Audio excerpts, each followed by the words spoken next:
శ్రీ సత్యసాయి జిల్లా మడకశిర నియోజకవర్గంలో అంగన్వాడీలకు ఏ సమస్య వచ్చినా అన్నయ్యగా ఉన్నానని విషయాన్ని మర్చిపోవద్దని ఎమ్మెల్యే ఎంఎస్ రాజు హామీ ఇచ్చారు. మడకశిరలోని క్యాంపు కార్యాలయంలో అంగన్వాడీలతో సమావేశాన్ని నిర్వహించారు. అంగన్వాడీలు ఎదుర్కొంటున్న సమస్యలను అడిగి తెలుసుకున్నారు. ఈ సందర్భంగా అంగన్వాడీల సమస్యలపై కూటమి ప్రభుత్వం చాలా సానుకూలంగా ఉందని ఎమ్మెల్యే అన్నారు. అంగన్వాడీలను గత వైసీపీ ప్రభుత్వం తీవ్రంగా వేధించి వారి సమస్యలపై నిర్లక్ష్యం చేస్తుందని విమర్శించారు. కూటమి ప్రభుత్వం అధికారంలోకి వచ్చిన తర్వాత అంగన్వాడీలు చనిపోతే వారికి దహన సంస్కారాల కోసం 15,000 రూపాయలు అందించేందుకు చర్యలు తీసుకుంటుందని వెల్లడించారు. సమస్య ఉన్నప్పుడు పోరాటం చేయడం ప్రతి ఒక్కరి హక్కు. దాన్ని కాదనం, ఎవ్వరు కాదనం.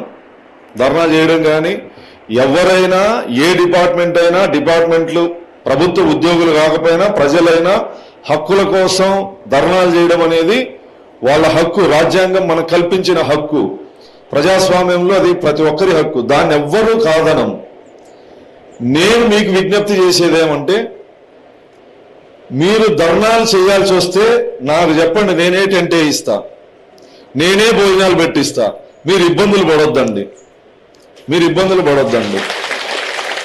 యూనియన్ లీడర్స్, యూనియన్స్ అని అవని ఇవని, మీరందరూ యూనిటీనే కదా, మీరందరూ మీ సమస్యల కోసమే కదా. యూనియన్లని రకరకాలుగా రాజకీయ పార్టీల నుంచి అనుబంధ సంఘాలు, కమిటీలు ఉంటాయి. వాళ్ళ మాటలిని మీరు అనవసరంగా సమయాన్ని, డబ్బుని వృధా చేసుకోవద్దండి. యూనియన్ల పేరుతో పెత్తనం చలాయించడానికి నేను వ్యతిరేకం. అది ఎవరైనా సరే, నేను కానీ సరే. మీరందరూ సమానమే.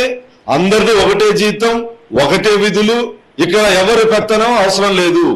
నేను మీ శాసనసభ్యుడిగా చెప్తా ఉన్నా, మీకు ఏ సమస్య ఉన్నా నేరుగా నాకు చెప్పండి. ఎవరైనా సరే, మీరు చెప్పేది బయటకు తెలిస్తే ఇబ్బంది అనుకుంటే నా వాట్సాప్ నెంబర్కి మెసేజ్ చేయండి. నేను ఎవరికి చెప్పను, ఆ సమస్య పరిష్కరిస్తా, ఖచ్చితంగా పరిష్కరిస్తా.